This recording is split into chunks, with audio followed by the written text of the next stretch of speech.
In today's video, we dive into the twisted case of Kristen Rossum, a story filled with secrets, lies, and deadly obsession. Be honest, how far would you go to keep your worst secret from everyone? She would go pretty far for Kristen Rossum. Kristen was a toxicologist from California. She had spent her whole life and work helping police solve crimes and keeping people like you and me safe from dangerous chemicals. That being said, Kristen also kept some dark secrets from everyone. Before we continue, I want to know, where are you watching from today? Whether you're in the US, across the globe, or somewhere in between, drop it in the comments below. It's always great to see how far these stories travel. And if you're finding this case as fascinating as I do, make sure to like, subscribe, and turn on the notification bell so you don't miss any future uploads. Now, let's dive back into the story. In November 2000, someone called 911 and the call went through. It was Kristen, and she was very upset.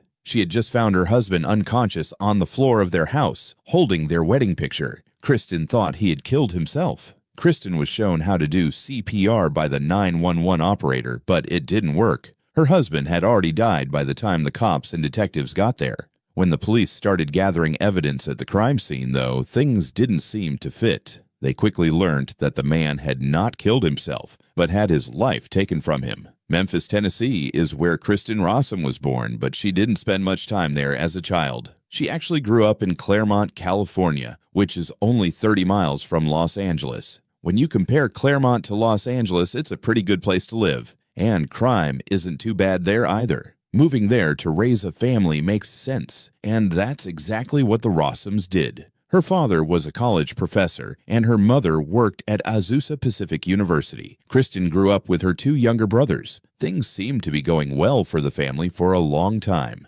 At first glance, they looked like any other happy American family, living the dream, if you will. But when Kristen was a teenager, cracks started to show. It was clear that Kristen was having a hard time. The year 1991 brought an offer for Kristen's dad to become president of Hampton-Sydney College. The only problem with this great job offer was that it was in Virginia, which is on the other side of the country. Kristen's dad knew he couldn't miss such a great chance, so he took them up on their offer. Without doubt, the whole family uprooted and moved to Virginia. Kristen didn't like the move very much. From the moment they got there, her parents put her in St. Catherine's, an all-girls school, which seemed to make things worse. Kristen started getting into trouble as soon as she started going to this school. She started by drinking alcohol when she was way too young, and then she started smoking again when she was way too young to properly do so. But again, things got worse. It was then clear that Kristen was not enjoying her time at her new school because she started smoking things that were against the law at the time. Remember, this was around 1991 to 1992. Still, things would get worse from here on out.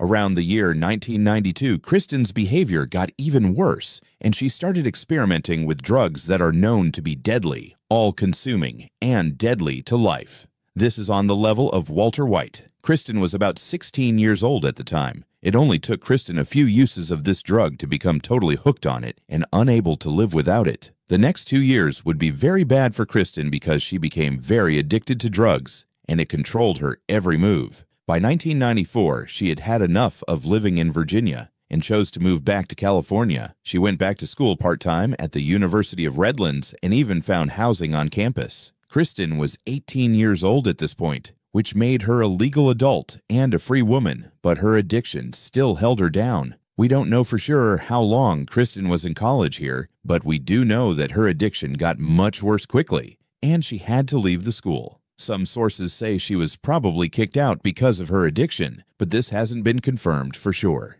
Around this time, Kristen met Greg DeVillers, a man who blew her away totally. Some people insist on saying Greg's name as DeVillers, while others just say it as DeVillers. To keep things simple, we'll just call him Greg. Kristen chose to take a break after graduating from college and planned a trip to Tijuana, Mexico. While she was here, she met Greg, a good guy who could tell Kristen was having a hard time. The story goes that Greg saw Kristen from afar after she put down her jacket. He swooped in and grabbed it for her, and they hit it off right away. Greg could tell that Kristen was a good person who had just been handed a bad hand. He knew she had been having a hard time as soon as they met. After hanging out for a while, he found out she was having problems with drugs. He really wanted to help Kristen get through this. And you wouldn't believe it. He was able to do it. Greg and Kristen met in December 1994. With his love and support, Kristen overcame her addiction in just a few short years.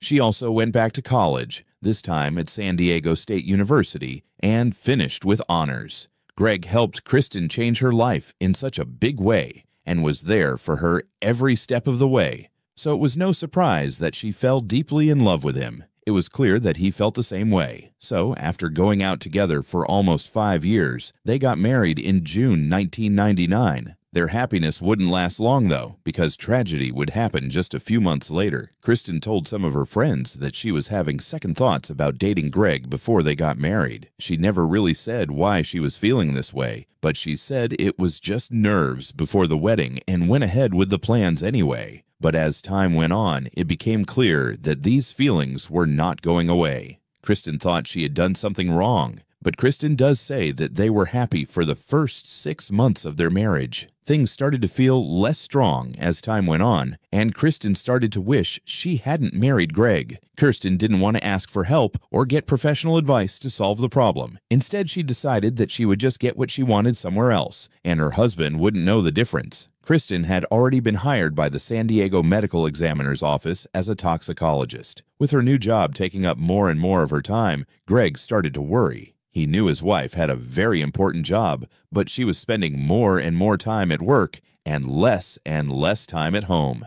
This was getting worse over time. It was quickly clear, though, that Kristen wasn't just working long hours. There was a lot more to the story than that. Greg and Kristen had been married for less than a year when she started seeing her boss, Michael Robertson, who was in charge of the toxicology lab, in June 2000. Kristen saw that she told Greg the truth about the affair not long after it started. I really don't understand why she did this, because she didn't even break up with Michael or Greg. For months, she kept seeing Michael even though Greg knew about it. Why tell him if you're not even going to end one of the relationships? No matter what her reason was, Kristen says Greg was obviously very upset. She said that he didn't talk to anyone for about 2 days and just stayed in bed. After the fog lifted, Greg got the courage to call Michael at home, tell him about the affair, and demand that they end their relationship right away. Michael said no.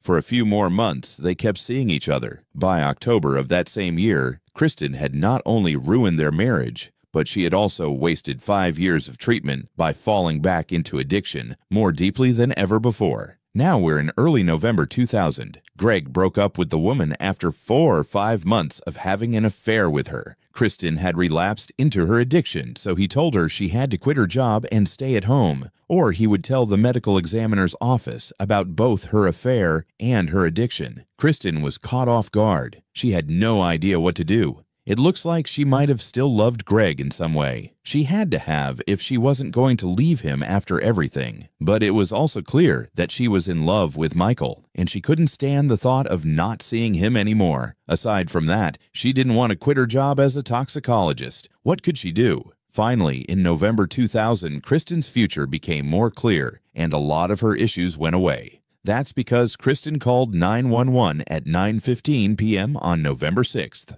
She found Greg on the floor, passed out and not moving. That night, Kristen called 911 and told the operator that her husband had killed himself. Kristen was shown how to do CPR by the operator, but it didn't work. Greg had already left. He had already been pronounced dead when the rescuers got there. This happened after Kristen and Greg had only been married for about 17 months. It was a sudden and sad end to a very short marriage that Greg had been waiting his whole life for. Kristen was asked by cops what had happened that night, and she said that Greg had been acting very sleepy and slow all night. He had also been feeling a lot of stress in the days before this. She thought he was just having a bad reaction to some cold medicine he had taken and the stress of their failed marriage, but it was clear that this wasn't the case. Kristen says that she chose to take a bath that night.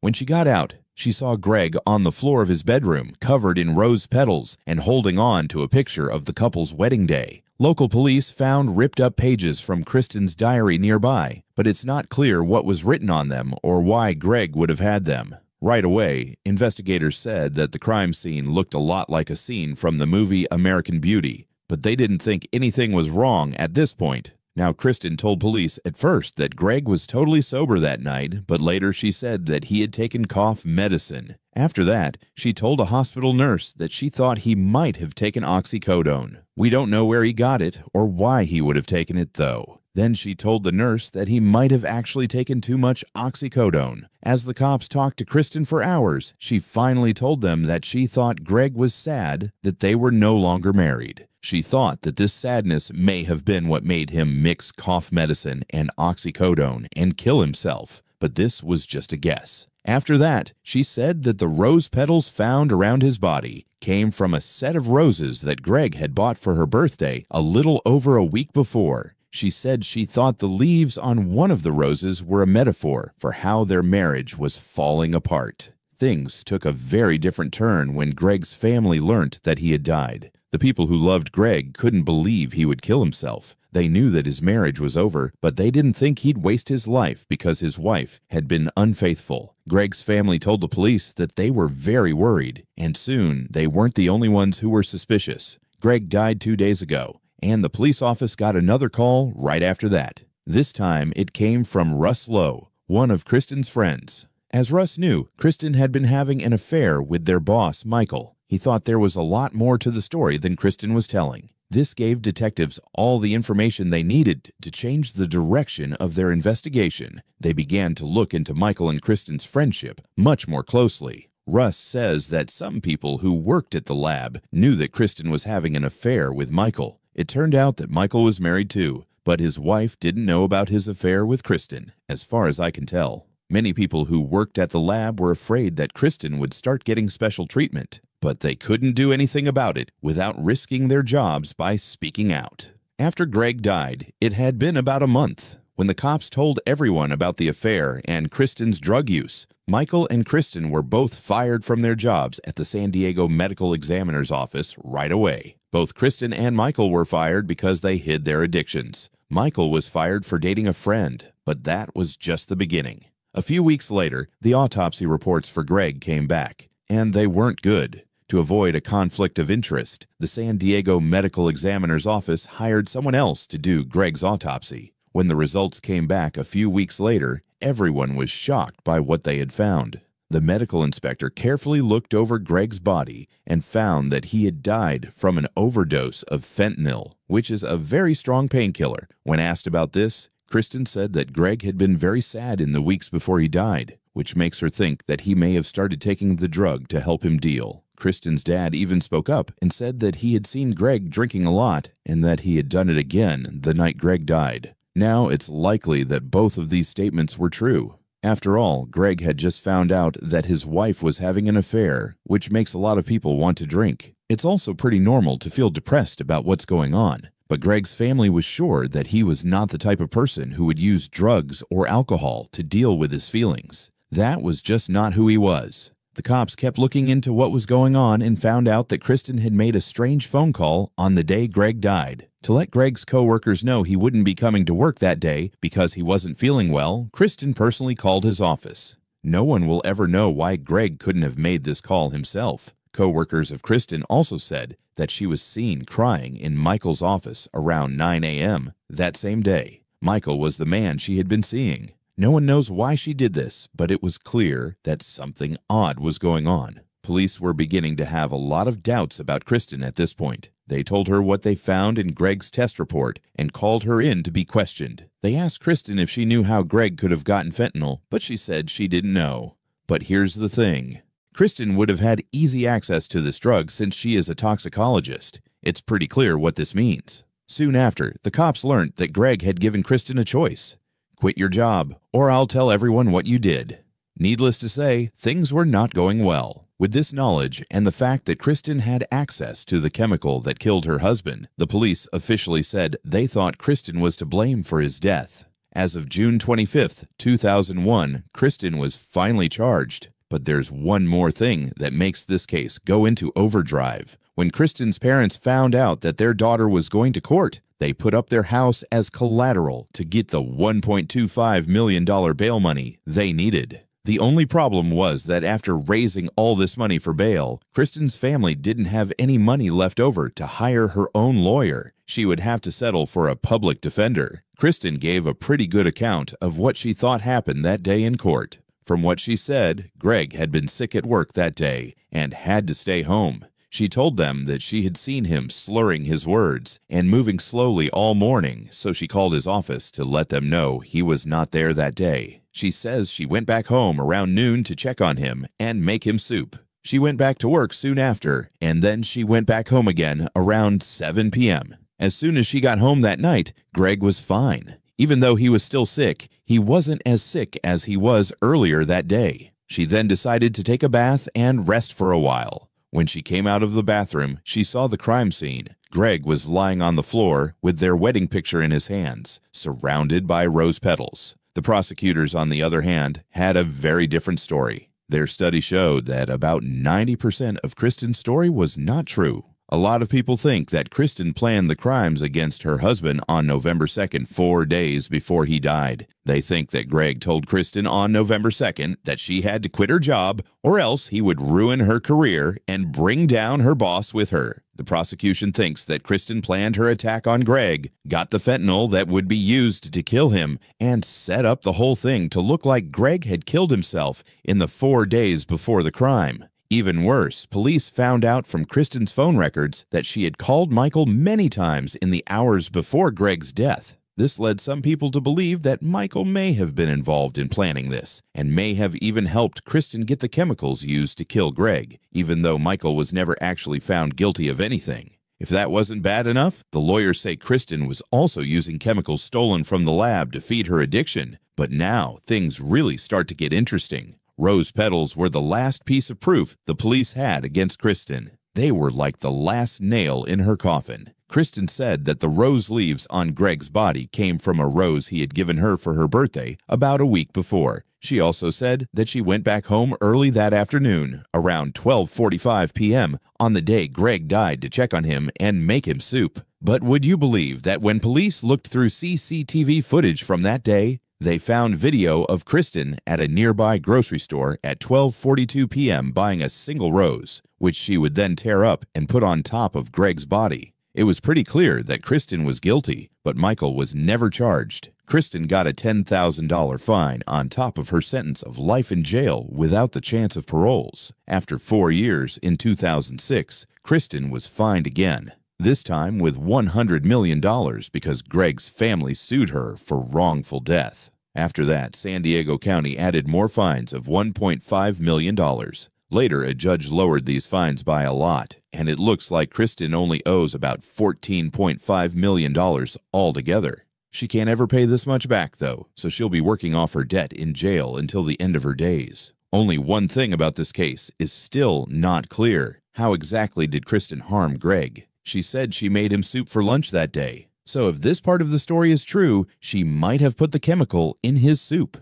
If that were true, though, you have to wonder how he made it to 9 p.m. that night. Since this medicine works very quickly, he would have been asleep in minutes instead of hours. The only other thing that comes to mind is that she must have given it to him in some other way right before she got into the bath that night and then set up the crime scene after she got out. But we don't know for sure, and as far as I can tell, Kristen has never told this part of the story because she still says she is innocent. Kristen has tried to appeal her sentence more than once, but each time she has been turned down. Right now, Kristen is still in jail and most likely will stay there for the rest of her life. Because of this case, Greg's family has done everything they can to make sure Kristen gets what she deserves, and they look like they did a great job. If you remember, they won a $100 million case against Kristen. The family's lawyer says they didn't do this because they thought they'd get that money back one day. They did this because they didn't want Kristen to be able to make money off of her story. There are many companies, including Netflix, that love to pay crooks and monsters to tell their stories in the form of a movie or even a documentary. I'm sure you already know this.